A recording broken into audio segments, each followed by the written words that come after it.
Assalamu alaykum muhtaram televizor ko'ruvchilar. Ko'rib atqaninglar Amerika poytaxti Washingtondan tarqatilib atgan Erkin Asiya radiosi Tor televiziyasining haftalik muhim xabarlar programmasi. Men Gulchehra. Mazkur programmamizda mush bir hafta jarayonida radiomizda Uyg'urlarga doir berilgan bir qism muhim xabarlarimizni eslatib o'tmoqchimiz. Diqqat bergaysizlar. Ötken haftadan buyon 3 yaşlıq bir Uyghur balaning Xitoy bozor boshqarish xodimlarining zo'ravonligiga qarshi kuch ko'rsatishi butun dunyodagi taratqular va ijtimoiy uchur vositalarida kuchlik bas munozir qo'zg'adi.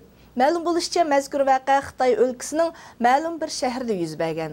Naq maydondan singa ilib olingan mazkur ko'rinishda 3 yaşlıq Uyghur go'dakning oilasining yoymasini buzishga kelgan Xitoy bozor boshqarish xodimlariga qarshilik ko'rsatganligi, qo'rqimsizlik bilan o'tirg'i chiqib, singlisi bilan onasini qo'g'diganligi ko'rsatilgan. Mazkur sin ko'rinishi ijtimoiy taratqularga oshkor bo'lgandan keyin kuchlik g'ulg'ul qo'zg'agan.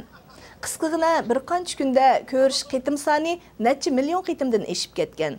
Dunyodagi ko'plagan taratqular va torbatlarda bu haqda maxsus xabar va analizlar berilgan. Bu yil 4-oyning 1-kuni Xitoy Jamoat xavfsizlik ministerligi 2015-yillik inqilobiy qurbonlar tizimligini e'lon qilgan edi. Mazkur tizimlikdagi yip uchiga asosan radiomiz oldingi yili Uyg'ur avtonom rayonida yuz bergan voqealarning oshkorlanmagan qismlari haqida aniqlash ilib bordi.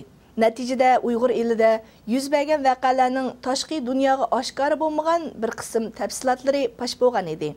Halbuki oradan 18 kun o'tganda mazkur tizimlik Xitoy Jamoat xavfsizlik ministerligining to'ridan tuyuqsiz o'chirib etilgan.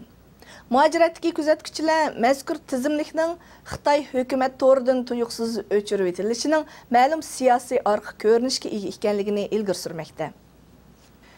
Xitoy doiralarining yaqinda e'lon qilishicha, Xotan viloyatidagi nomrodlar soni 700 mingdan ortiq bo'lib, bu yilning oxirigacha viloyat bo'yicha 244 nomrod kentni nomrodlikdan qutuldirish nishon qilingan ekan.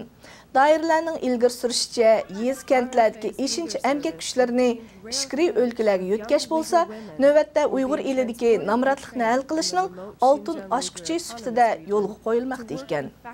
Kuzatuvchilar doiralarning Uyg'ur yoshlarini ishga o'rinlashtirish bahonasida Xitoy o'lkalariga yo'tkash tadbiri amaliyotda ularni o'z tuprog'idan ayirib, Xitoy dengizida g'arq qilishdir deb qaramoqda. Qashqar shahrining Nazarbog' yezisidagi Uyg'ur dehqonlarning 2002-yili 5000 mo'dan ko'proq terilg'u yerlardan ayrilib qilishi ayni chog'da Uyg'ur elida kuchlik inkas qo'zg'agan edi.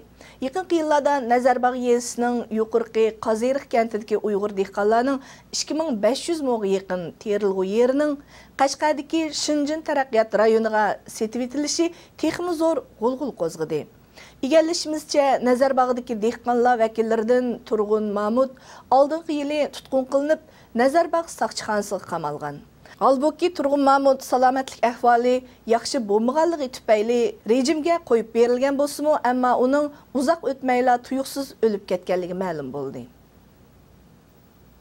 Oldingi hafta ijtimoiy taratqularda Aqsuning Unsu noyi Chag'roq yezisidagi Abdurahmon Qori ismli bir imomning qizining to'yida mehmonlarga haroq bermaganligi uchun diniy asabiylik bilan ayblanib 3 yillik qamoqqa ilinganligi haqida xabar taralgan edi.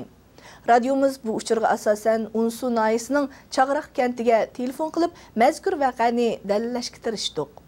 Halbuki bu jarayonda Chag'roq kentidan o'tgan 2 yilda 15 kishining siyosiy sabab bilan qamoqqa ilinganligi, ularning bevosita va vositalik tuqqanlarining bo'lib, 289 kishining bo'lsa, navbatda qattiq nazarband ostiga ilinganligi oshkorlandi. İctimai taratqulardan ma'lum bo'lishicha, 20 aprel kuni Turpan shahridagi taksi shoferlari keng ko'lamlik ish tashlagan va shahar rayonida qatnash bir mahal to'silib qolgan. Egallashimizcha, shu kuni Turpan shahridagi asosliq yo'l bo'laklarida yo'l yurish qiyinlashgan. Halbuki doiralar ijtimoiy taratqularga allaqachon oshkor bo'lgan bu ish tashlash voqeasining sababi haqida hozirga qadar hech qanday uchur bermadi. Ma'lum bo'lishicha, Turpandagi taksi şoförlarining mutlaq ko'p qismi Uyg'urlar bo'lib, yerlikdan radiomiz ziyoratini qabul qilgan kishilar taksi şoförlarining ish tashilishiga doirlarning nomuvofiq belgilamalari sabab bo'lganligini ilgari surdi. Muhtaram televizor ko'ruvchilar, yuqorida sizlar Erkin Asiya radiosi Tor televiziyasining haftalik muhim xabarlar sahifasini ko'rdinglar. Diqqat berganinglarga rahmat. Kelar hafta ko'rishaylik.